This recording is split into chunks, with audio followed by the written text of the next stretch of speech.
ஹல்லேலூயா. கர்த்தருடைய பரிசுத்த நாமத்திற்கு மகிமை உண்டாவதாக. இந்த நாளிலும் ஏசப்பா நம்ம ஒவ்வொருவருக்கும் கொடுக்கிறதான நல்ல வாக்குத்தத்த வார்த்தை சங்கீதங்களின் புஸ்தகம் 34வது அதிகாரம் 17வது வசனம். நீதிமான்கள் கூப்பிடும்போது கர்த்தர் கேட்டு அவர்களை அவர்களுடைய எல்லா உபத்திரவங்களுக்கும் நீங்களாக்கி விடுவார்.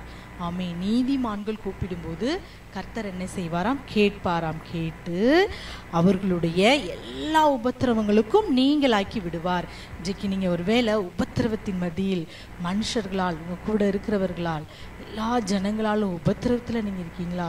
அந்த உபத்திரவத்தில் நீங்கள் கூப்பிடும்போது கர்த்தர் உங்கள் உபத்திரவத்திலே கேட்பார். தாவீது பாருங்க, அவன் அவனை சுற்றியுள்ள எல்லா நபர்களாலும் அவனுக்கு உபத்திரவம், தன் பெற்ற பிள்ளைகளால் உபத்திரவம், தன் கூட இருந்தவர்களால் உபத்திரவம், எல்லா சூழ்நிலையிலும் கர்த்தரிடத்தில் என்ன செய்தார்? தாவீதையும் அவனுடைய எல்லா உபத்திரங்களையும் நினைத்தருளும் என்று சொல்லி கர்த்தரிடத்தில் போய் சொன்னார். இன்றைக்கும் அருமையான தேவனுடைய பிள்ளைங்க இன்னைக்கு அனைவரும் என்ன சொல்கிறாங்க? கேட்டாதான் சொன்னாதான் ஏசப்பாவுக்கு தெரியுமா? சொல்லாமலே என் உபத்திரத்திலிருந்து என்ன விடுவிக்கலாமே? இல்லை, நாம் கர்த்தருடைய சமூகத்தில் போய் நாம் கூப்பிடும்போது, நாம் கேட்கும்போது அவர் நமக்கு செவி கொடுப்பார். நம்முடைய ஜெபத்திற்கு அவர் பதில் கொடுப்பார். அது விசேஷமாய் நீதிமான்கள் கூப்பிடும்போது கர்த்தர் கேட்டு எல்லா உபத்திரவங்களுக்கும் நீங்களாக்கி விடுவார். அன்னைக்கு நீங்கள் நீதியின் பாதையில் நீங்கள் வாழ்வதனால் உங்கள் வாழ்க்கையில் உபத்திரவமோ, இந்த உபத்திரவத்தின் பாதையில் நீங்கள் கர்த்தரை நோக்கி கூப்பிடுங்க. கர்த்தர் உங்களை கட்டாயம் உங்களை விடுதலையாக்குவார், உங்களை நீங்களாக்கி விடுவிப்பார். நீங்கள் இப்போ படுகிற எல்லா உபத்திரவத்திலிருந்து அவர் உங்களை நீங்களாக்கி உங்களை விடுவிப்பார். வெகு சீக்கிரமே விடுவிப்பார். ஏனென்றால் சங்கீதம் 34:15 வாசிப்போம் என்றால், கர்த்தருடைய கண்கள் நீதிமான்கள் மேல் நோக்கமாயிருக்கிறது, அவருடைய செவிகள் அவர்கள் கூப்பிடுதலுக்கு திறந்திருக்கிறதா. ஏசப்பாவுடைய கண்கள் நீதிமான்கள் மேல் நோக்கமாயிருக்கிறது. யார் யாரு நீதியும் நியாயத்தையும் செய்து அவருடைய பிள்ளைகளாய் சாட்சியாய் ஜீவிக்கிறார்களோ அவர்களை என்ன செய்தா? ஏசப்பாவுடைய கண்கள் அவர்கள் மேல நோக்கமாயிருக்கிறதாம். பரலோகத்திலிருந்து அவர்களை நோக்கி பார்த்து கொண்டிருக்கிறார் நீதிமான்களே. ஏனென்றால் அவர்களை விடுவிக்கும்படி, அவர்களுக்கு நல்ல ஒரு வாழ்க்கையை கொடுக்கும்படி கர்த்தருடைய கண்கள் நீதிமான்கள் மேல் நோக்கமாயிருக்கிறது. ஏசப்பாவுடைய செவிகள் அவர்கள் கூப்பிடுதலுக்கு திறந்திருக்கிறதாம். நீதிமான்கள் கூப்பிட்ட உடனே கர்த்தர் செவியை திறந்து அவர்களுக்கு பதிலளிக்கிற தேவனாயிருக்கிறார். ஆகவே இந்த நாளில் அப்படிப்பட்ட ஒரு நீதியை நாம் செய்வோம். ஆதியாகமத்தில் நாம் வாசிப்போம் என்றால், லோத்தை கர்த்தர் தூதர்களை அனுப்பி அழிக்கும் போது ஆபிரகாம் போய் கெஞ்சுகிறார். 50 நீதிமான் இருந்தால் அழிக்க மாட்டீங்களா? 40 நீதிமான் இருந்தால் அழிக்க மாட்டீங்களா? 20 நீதிமான் இருந்தால் அழிக்க மாட்டீங்களா? 10 நீதிமான்கள் இருந்தால் அழிக்க மாட்டீங்களான்னு கேட்கும்போது தூதன் சொல்றான், நான் நீதிமான்கள் அங்கே பார்த்தா நான் அழிக்க மாட்டேன் என்று சொல்லி இன்றைக்கும் லோத்தை கூட அந்த இடத்திலிருந்து அவர் மாத்திர விடுதலை பண்ணினார். இன்றைக்கும் நீங்கள் நீதிமான்களாய் வாழ்ந்தா உலகமே அழிந்தால் உங்களுக்கு அழிவில்லை. ஆமேன், ஆமேன், ஹல்லேலூயா. ஆகவே நாம் இன்னைக்கு நீதிமான்களாய் வாழ்வோம்.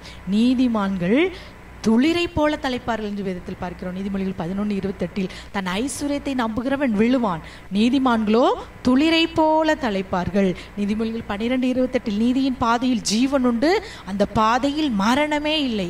நீதிமான்களா இருந்தா நீதியின் பாதையில் நீங்க நடந்தீங்கன்னா உங்களுக்கு ஜீவன் தான், உங்களுக்கு மரணமே இல்லை. ஆகவே இந்த நாளில் நீதிமான்களாய் மாறுங்க. நீதிமான்களாய் மாறி கர்த்தரால் வரும் எல்லா விடுதலையும் நீங்க பெற்றுக்கொள்ளுங்க. நீதிமொழிகள் 15:29 வாசிப்போம் என்றால், துன்மார்க்கருக்கு கர்த்தர் தூரமாய் இருக்கிறார், நீதிமான்களுடைய ஜெபத்தையோ கேட்கிறார். நீதிமான்களுடைய ஜெபத்தை கேட்கிறார்.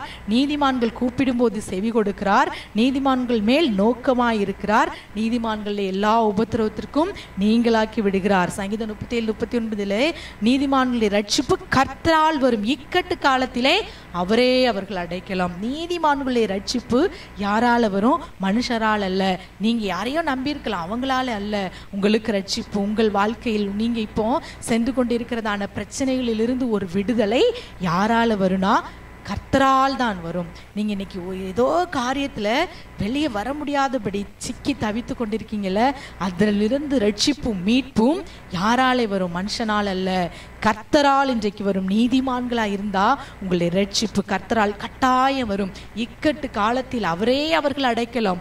நீதிமான்களுக்கு இக்கட்டும் நீதிமான்களுக்கு உபத்திரவம் வரும்போது இக்கட்டு காலத்தில் அவர் உங்களுக்கு அடைக்கலமாய் இருப்பார். உங்கள் உபத்திரவத்திலே உங்களுக்கு நீங்களாக்கி ஒரு விடுதலை இன்றைக்கு கட்டளையிடுவாராகவே. இன்னும் வேதத்தில் நிறைய பார்க்கலாம். நீதிமான்களுக்குள்ள ஆசீர்வாதம் கிட்டத்தட்ட 100க்கு மேற்பட்ட ஆசீர்வாதத்தை நாம் பார்க்கிறோம். ஆகவே இன்னைக்கு ஆசீர்வாதமே இல்லாமல் புலம்பி தவிக்கிறீங்களா? நீதிமான்களாய் மாறுங்க, நீதிமான்களாய் மாறுங்க. ஏசப்பா என்னை நீதிமானாய் மாற்றும். நம்ம அவரை விசுவாசித்தாலே அது ஒரு நீதியா. ஆபிரகாம் இயேசுவை கர்த்தரை விசுவாசித்தான், அதை அவர் அவனுக்கு நீதியா எண்ணினார் என்று பார்க்கிறோம். இன்றைக்கும் அருமையான தேவனுடைய பிள்ளைகளே, ஏனென்றால் அவரை நாம் விசுவாசித்தாலே நாம் பாவம் செய்ய மாட்டோம், நீதியாய் நடப்போம். அவரை போல் நாம் மாறுவோமாகவே இந்த நாளில் ஏசப்பா என்ன நீங்க நீதிமானாய் மாற்றுங்கப்பா. நீதிமானாய் மாற்றி நீதிமானுக்கு நீ எழுதி வைத்திருக்கிற அனைத்து ஆசீர்வாதத்தையும் தாருங்க. சங்கீதம் 91:12 நீதிமான் பனை போல் செழித்து லீபனோனில் உள்ள கேதுருவை போல் வளருவான். பனை மரத்தை பார்த்தீங்கன்னா அதுல எதுவுமே வீணாகாது.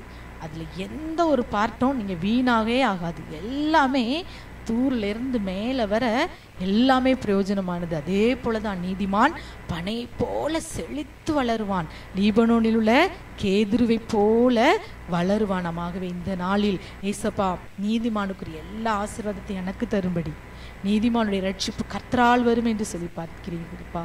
இந்த நாளில் என் வாழ்க்கையில் உள்ள உபத்திரவங்கள் நீங்களாகும்படி, என் வாழ்க்கையில் உள்ள எல்லா பிரச்சனைகள் இந்த நாளில் மறையும்படி, எனக்கு நான் போயிட்டு இருக்கிற பாதையில் இருக்கிற இந்த பிரச்சனைகள் தீரும்படி, நீதிமான்களுடைய ரட்சிப்பு கர்த்தரால் வரும்னு சொன்னீங்களா?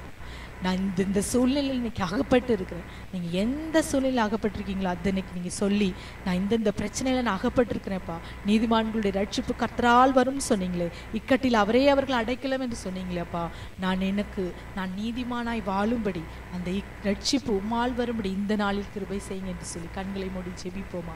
எந்த பிரச்சனையில் அகப்பட்டிருந்தாலும் இந்த நாளில் கர்த்தருடைய சமூகத்தில் நாம் அறிக்கையிடுவோம். ஹல்லேலூயா.